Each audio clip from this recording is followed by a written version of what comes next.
Good morning. आज है 20 मार्च Monday और यह है इंट्राडे आइडिया मॉर्निंग अपडेट, जिसमें आपको आज के लिए मार्केट का डायरेक्शन बताया जाएगा। एक बार डिस्क्लेमर जरूर रीड करें। तो आइए देख लेते हैं आज के लिए कैसा रहेगा पूरे दिन का market setup. Middle trading session की रिकवरी ने निफ्टी को 17 मार्च को लगातार दूसरे दिन हायर बंद करने में मदद की। ग्लोबल काउंटर पार्ट्स और बैंकिंग और फाइनेंशियल सर्विसेज, टेक्नोलॉजी और मेटल के नामों में तेजी से मदद मिली। इंडेक्स 17,112 हाई पर खुला और शुरुआती घंटों में 17,146 के हाई लेवल पर पहुंच गया, लेकिन प्रॉफिट्स को बनाए रखने में विफल रहा। दिन के आधे दिन में इंडेक्स 16,958 पर फिसल गया, लेकिन 114 अंक बढ़कर 17,100 पर बंद हुआ।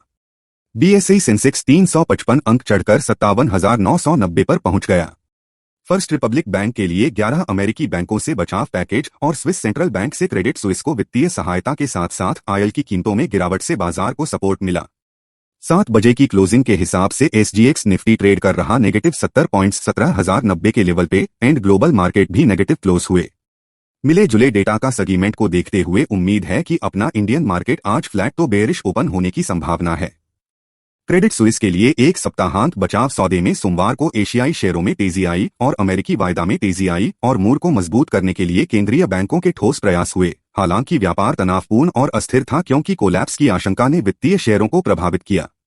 S&P 500 वायदा व्यापार में 0.7% बढ़ गया और बांड गिर गए क्योंकि निवेशकों ने वित्तीय अस्थिरता के डर को कम कर दिया और इस साल के अंत में दरों में कटौती की संभावना कम कर दी। पीटाडाउन बैंक शेयरों ने टोक्यो में 1% उछाल दिया, जबकि व्यापक निक्केई 0.2% गिर गया। ऑस्ट्रेलिया में वित्तीय 0.8% गिर गया और ASX 200 0.5% गिर गया। अमेरिकन मार्केट में गिरावट देखने को मिली। डॉव जोन्स इंडस्ट्रियल एवरेज 31,161.98 पर, S&P 500 3,916 पर और नैस्डैक कंपोजिट 11,630 पर बंद हुआ। निफ्टी 50 114 अंक उछलकर 17,100 पर पहुंच गया और लगातार दूसरे डे के लिए long legged doji candlestick pattern बना, जिससे higher high higher low formation बना। यह दर्शाता है कि बाजार में वापसी की उम्मीद है। डेली चार्ट पर एक रिकवरी कैंडल के बाद एक डोजी पैटर्न एक तेजी से उलटफेर की संभावना को दर्शाता है। हाई लेवल्स पर इमीडिएट रेजिस्टेंस 17,250 पर रखा गया है, जहां बियर्स बाजार में लौटने की कोशिश कर सकते हैं।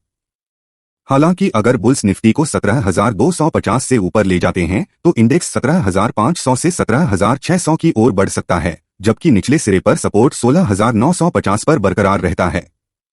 व्यापक बाजार भी फ्रंटलाइनर्स में शामिल हो गए क्योंकि निफ्टी मिड कैप 100 और स्मॉल कैप 100 इंडेक्स ने पॉजिटिव 0.1% और 7-10% की बढ़त हासिल की।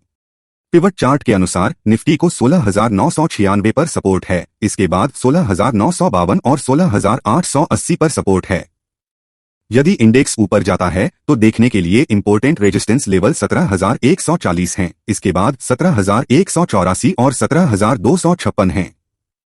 साप्ताहिक ऑप्शन डेटा के आधार पर हमने 79.7 लाख कॉन्ट्रैक्ट के साथ 17,800 स्ट्राइक पर अधिकतम कॉल ओपन इंटरेस्ट OI देखा है, जो मार्च एक्सपायरी में निफ्टी के लिए एक महत्वपूर्ण रेजिस्टेंस होने की उम्मीद है। कॉल राइटिंग 17,200 स्ट्राइक पर देखी गई, जिसमें 26.2 लाख कॉन्ट्रैक्ट जोड़े गए। इसके बाद 17,100 स्ट्राइक हुई, जिसमें 20.17 लाख कॉन्ट्रैक्ट जोड़े गए और 17,600 स्ट्राइक में 19.91 लाख कॉन्ट्रैक्ट जोड़े गए। साप्ताहिक ऑप्शन डेटा के आधार पर 76.65 लाख कॉन्ट्रैक्ट के साथ अधिकतम पुट OI 17,000 स्ट्राइक पर देखा गया, जो आने वाले सत्रों के लिए एक महत्वपूर्ण सपोर्ट लेवल होने की उम्मीद है। पुट राइटिंग 17,100 स्ट्राइक पर देखी गई, जिसमें 24.26 लाख कॉन्ट्रैक्ट जोड़े गए। इसके बाद 20.24 लाख कॉन्ट्रैक्ट के साथ 17,000 स्ट्राइक और 17.54 लाख कॉन्ट्रैक्ट के साथ 16,800 स्ट्राइक हुई। बैंकों ने रिकवरी में महत्वपूर्ण भूमिका निभाई क्योंकि बैंक निफ्टी 465 अंक या 1.2% उछलकर 39,598 पर पहुंच गया और डेली चार्ट पर एक हैमर प्रकार का पैटर्न बना, जो मॉर्निंग स्टार पैटर्न की तरह भी दिखता था। इंडेक्स अगर नीचे की ओर 39,000 के सपोर्ट को बनाए रखने में कामयाब होता है तो यह 40,000 की ओर पुल बैक रैली देख सकता है। 40,000 के ऊपर एक निरंतर रैली 41,000 के स्तर की ओर एक बड़ी रैली के लिए जगह खोलेगी। पिवट चार्ट के अनुसार जो एक सपोर्ट के रूप में कार्य करेगा 39,113 पर है, इसके बाद 38,929 और 38,632 है। ऊपर की ओर प्रमुख रेजिस्टेंस लेवल 39,707 हैं, इसके बाद 39,891 और 40,188 हैं। वीकली ऑप्शन डेटा के हिसाब से अधिकतम कॉल ओपन इंटरेस्ट 40,000 स्ट्राइक के बाद 40,200 स्ट्राइक पर देखा गया, जो आने वाले सत्रों में निफ्टी के लिए 40,000 स्ट्राइक पर कॉल राइटिंग के साथ महत्वपूर्ण रेजिस्टेंस एरिया होने की उम्मीद है।